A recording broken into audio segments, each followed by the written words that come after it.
और गांव में रवि नाम का एक गरीब मजदूर रहता था। उसकी जिंदगी का एक ही मकसद था, दिन रात मेहनत करके अपने परिवार का पेट भरना। उसकी बूढ़ी माँ बीमार रहती थी, पत्नी घर का काम संभालती थी और 2 छोटे बच्चे थे, जिनकी भूख मिटाने के लिए रवि हर सुबह सूरज निकलते ही काम की तलाश में निकल पड़ता था।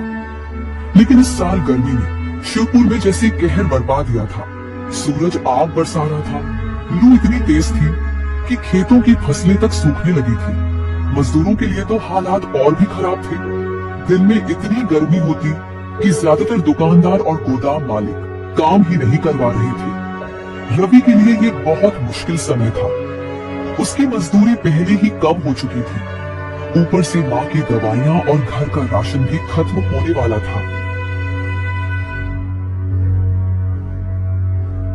रवि, इतनी गर्मी में बाहर मत जाओ, तुम्हारी तबीयत पहले ही ठीक नहीं रहती। अगर मैं नहीं गया तो घर का चूल्हा कैसे चलेगा? माँ की दवाइयों के लिए पैसे कहाँ से आएंगे?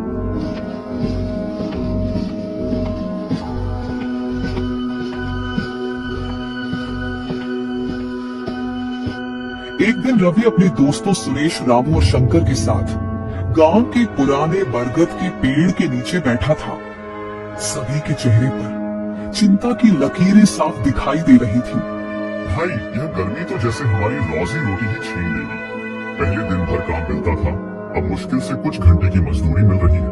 बात सिर्फ इतनी होती तो ठीक था, लेकिन अब लोग गोदाम और दुकानें दिन में बंद रखने लगे हैं। हमें काम ही नहीं मिलेगा तो खाएंगे क्या? लगता है भगवान ने गरीबों की सुननी ही बंद कर दी है। दिन ब दिन हालत खराब होती जा रही है। रवि चुप था। उसे सबसे ज्यादा चिंता अपने घर की थी। माँ की दवा, बच्चों का पेट, पत्नी की उम्मीद, सब उसकी मेहनत पर टिका था। हमें उम्मीद नहीं छोड़नी चाहिए। मैं अभी एक गोदाम में काम के लिए जा रहा हूँ, शायद वहाँ कुछ मजदूरी मिल जाए।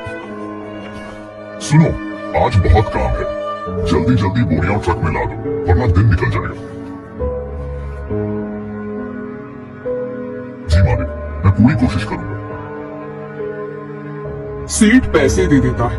रवि पैसे लेकर घर आ रहा है, तभी अचानक सर में बहुत दर्द होने लगता है। उसे चक्कर आने लगता है। वह चक्कर खाकर वहीं जमीन पर गिर जाता है। गांव वाले उसे घर पहुंचाते हैं। उसकी पत्नी डॉक्टर से पूछती है कि डॉक्टर साहब, इन्हें क्या हो गया? ये अचानक बेहोश क्यों हो गए? और कुछ नहीं हुआ है मैडम जी, बस थोड़ी सी तकलीफें हैं। पानी की कमी हो गई थी, जो कि ठीक हो जाएगी। बस इन्हें काम पे ना जाने दीजिएगा, इनका ख्याल रखिएगा। इन्हें पानी की कमी हुई है। अगर मैं नहीं गया तो घर का चूल्हा कैसे जलेगा? माँ की दवाइयों के लिए पैसे कहाँ से आएंगे? सबसे पहले तुम्हारी सेहत जरूरी है, कुछ न कुछ रास्ता तो निकल ही आएगा। हे भगवान, ये कैसी गर्मी है? अगर मजदूरी नहीं की तो घर में खाना कैसे बनेगा? अगले दिन रवि अपने गांव की सबसे बड़े सेठ के यहाँ जाता है और उनसे कहता है, सेठ जी, मुझे कोई काम मिल सकता है क्या? मेरे घर में खाने के लिए भोजन भी खत्म हो चुका है और मेरे घर में एक वक्त की रोटी भी नहीं बन पा रही है। तो क्या आप मुझे कोई काम दे सकते हैं? मैं बहुत दिनों से काम की तलाश में घूम रहा हूँ, फिर भी मुझे कोई काम ही नहीं दे रहा है। इस गर्मी की वजह से सबका कारोबार बंद पड़ा है। आपके घर में कोई काम हो तो मुझे बताइए, मैं कर दूंगा। अच्छा हुआ, बहुत अच्छा हुआ। तुम जैसे गरीबों के साथ ऐसे ही होना चाहिए। तुम लोग काम तो करते रहिए, बस फ्री का पगार चाहिए, यही सब करते रहो। पैसे आराम करने के थोड़ी मिलते हैं, पैसे काम करने के मिलते हैं। और तुम जैसे काम छोड़ो, काम नहीं, आराम कर दो। चलो जाइए। रवि दुखी हो जाता है और थोड़ा आगे बढ़ जाता है। तभी उसके सामने एक बच्चा आता है और वह कहता है, चाचा जी, क्या आपके पास कुछ खाने को है? मैं बहुत दिनों से भूखा हूँ, इसी जंगल में टहल रहा हूँ। मुझे किसी ने कुछ खाने को नहीं दिया।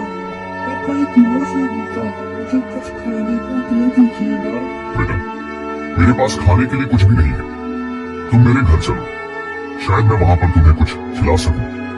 क्योंकि हमने बहुत दिनों से कुछ नहीं खाया है और मैं काम की तलाश में निकला हूँ। अगर आज मुझे कोई काम मिल जाए तो मेरा परिवार एक वक्त का भोजन भी कर पाए। रवि बहुत ही आश्चर्यचकित होता है। तभी उसे सामने एक बहुत रोशनी चमकती है और उसके सामने खजाने का संदूक आ जाता। लगता है यह बच्चा भगवान का रूप था और इसे हमारी गरीबी पर बहुत दया आ गई, तो इसके बदले में यह सोने से भरा सैंडुक हमें दे दिया। भगवान आपका लाख लाख शुक्र है, आपने हम जैसे गरीबों की मदद की, वरना यह गर्मी हम पर कहर बनकर गिर पड़ती। और वो उस संदूक को घर लेकर आ जाता है। उसकी पत्नी संदूक देखकर बोलती है, अजी इस संदूक किसका है और हाँ आपको कहाँ मिला? रवि की पत्नी उसकी बातें सुनकर बहुत खुश होती है और कहती है, हाँ यह तो बहुत अच्छी बात है। हाँ, भाग्यवान।